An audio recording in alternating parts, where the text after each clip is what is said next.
Reiki মহাগুৰু doctor মিকা উছুৱে reiki পদ্ধতিৰ বাবে দুটা প্ৰাথমিক নিয়ম বনাইছিল। প্ৰথমতে, ৰেইকি চিকিৎসা ল'ব বিচৰা ব্যক্তিজনকহে ৰেইকি দিব লাগে বা ৰেইকি শিক্ষা ল'ব বিচৰা ব্যক্তিজনকহে ৰেইকি শিকাব লাগে। দ্বিতীয়তে, শিক্ষা লোৱা ব্যক্তিজনৰ পৰা যিকোনো ধৰণৰ দক্ষিণা আশা কৰা উচিত, অৰ্থাৎ ৰুলছ অফ এনাৰ্জি এক্সচেঞ্জ, যাতে ৰেইকিৰ গুৰুত্ব এজন ব্যক্তিৰ জীৱনত দৃশ্যমান হৈ থাকে আৰু ইয়াৰ অনুশীলন কৰাৰ সময়ত জবাবদিহি হোৱাৰ অনুভৱ থাকে।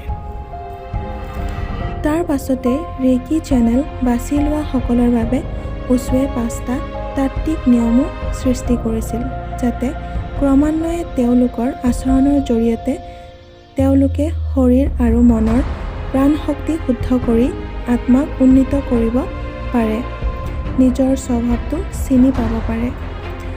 প্ৰথমতে, কেৱল আজিৰ বাবে মই খং নকৰোঁ।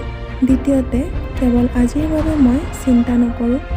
তৃতীয়তে, কেৱল আজিৰ বাবে মই সকলো কাম সততাৰে কৰিম। চতুৰ্থতে, কেৱল আজিৰ বাবে মই প্ৰকৃতিৰ কৃপাত কৃতজ্ঞ হ'ম। পঞ্চমতে, কেৱল আজিৰ বাবে মই প্ৰতিটো জীৱক ভাল পাম আৰু সন্মান কৰিম।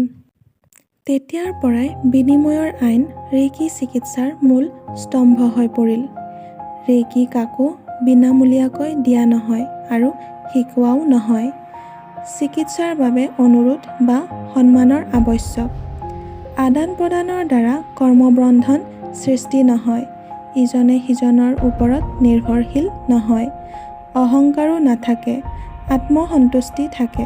গতিকে আপুনি যদি কাৰোবাৰ পৰা কোনো সেৱা লয়, তেন্তে আপুনি যিকোনো ৰূপত, যেনে তন, মন, ধনৰ সহায়ত তেওঁক ঘূৰাই দিব লাগে, আৰু যদি আপুনি কাৰোবাৰ সেৱা কৰে, তেন্তে তেওঁৰ পৰা যিকোনো ৰূপত উপহাৰ বিচাৰিব লাগে, যদিওবা আপুনি সেয়া অনাথ আশ্ৰমলৈ দান কৰে।